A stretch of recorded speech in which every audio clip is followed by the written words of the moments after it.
Welcome to Daily Scripture Reading. I do not own the rights to this music. Luke chapter 7, beginning at verse 17. This is the Amplified Version. Jesus heals a centurion slave. After he had finished all that he had to say in the hearing of the people, he went to Capernaum. Now a Roman centurion slave, who was highly regarded by him, was sick and on the verge of death. When the centurion heard about Jesus, he sent some Jewish elders to him, asking him to come and save the life of his slave.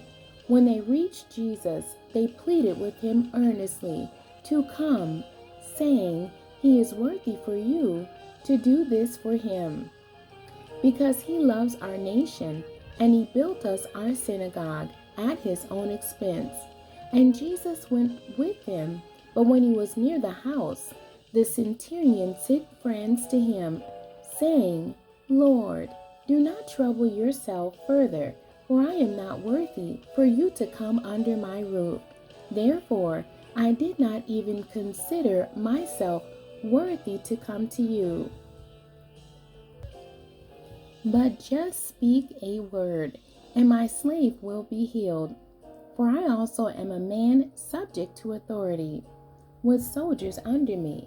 And I say to this one, 'Go,' and he goes, and to another, 'Come,' and he comes, and to my slave, 'Do this,' and he does it." Now when Jesus heard this, he was amazed at him, and turned and said to the crowd that was following him, "I say to you, not even in Israel have I found such great faith as this man's." When the messengers who had been sent returned to the house, they found the slave in good health. Soon afterward, Jesus went to a city called Nain, near Nazareth, and his disciples and a large crowd accompanied him.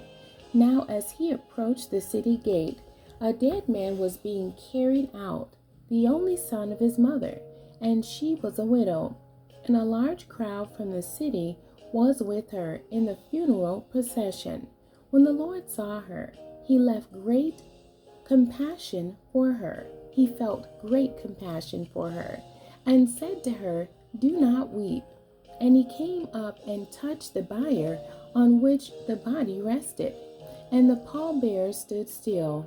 And he said, "Young man, I say to you, arise from death." The man who was dead sat up and began to speak, and Jesus gave him back to his mother.